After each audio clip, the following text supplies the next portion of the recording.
राजेश 23 साल का एक जवान लड़का अपने माता पिता के साथ अपने नए घर में रहता था। उसके पिता अमिताभ ने कड़ी मेहनत से यह घर बनवाया था, लेकिन नए घर में बसने के कुछ महीनों के भीतर ही अचानक अमिताभ का निधन हो गया। उनके गुजरने के बाद कुछ लोग घर पर कर्ज वसूलने के लिए आने लगे। वे दावा करते थे कि अमिताभ ने उनसे बड़ी रकम उधार ली थी, जिसके सबूत भी उनके पास थे। राजेश और उसकी मां ने कर्ज चुकाने के लिए समय मांगा और कठिनाई से अगले कुछ सालों में उन्होंने सारा कर्ज चुका दिया। वे मानने लगे थे कि अब सब कुछ ठीक है और वे नए घर में सुकून से रह सकते हैं। एक रात राजेश के चाचा प्रभास ने उसे रात के खाने पर बुलाया। राजेश थोड़ा हिचकिचाया क्योंकि उसके चाचा के घर में एक बड़ा और खतरनाक कुत्ता था जिसका नाम टॉमी था। टॉमी नए लोगों पर अक्सर हमला कर देता था, जिससे राजेश डरता था, लेकिन चाचा ने भरोसा दिलाया कि वे टॉमी को काबू में रखेंगे। राजेश ने डरते डरते चाचा के घर जाने का फैसला किया। वहां पहुंचकर जैसे ही टॉमी ने राजेश को देखा, उसके व्यवहार में अजीब बदलाव आ गया।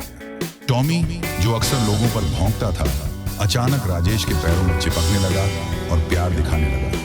यह देख वहां मौजूद सभी लोग चौंक गए। राजेश ने भी उसे थोड़ा प्यार किया और खाना खाकर सोने चला गया।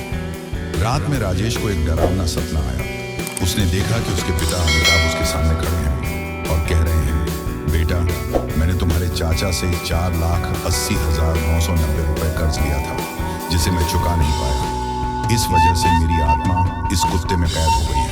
मुझे मुक्ति चाहिए। तुम जितना जल्दी हो सके यह कर्ज चुकाओ।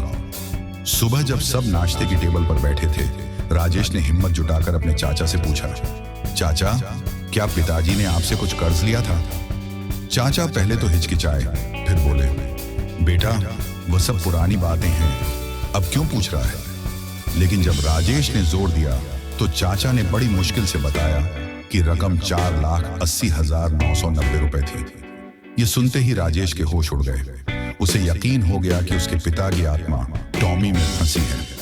राजेश ने तुरंत अपने चाचा को पूरी बात बताई और ऑनलाइन पेमेंट करके सारा कर्ज चुका दिया। शाम होते होते टॉमी की मौत हो गई। यह देखकर सब हैरान रह गए, क्योंकि टॉमी पूरी तरह स्वस्थ था और उसकी उम्र अभी सिर्फ 5 साल थी, जबकि आमतौर पर कुत्ते 8 से 12 साल तक जीते हैं।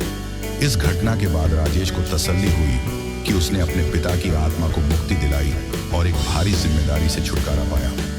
ये कहानी हमें सिखाती है कि हर कर्ज का भुगतान जरूरी है, चाहे वह इस दुनिया में हो या अगले जीवन में। धन्यवाद।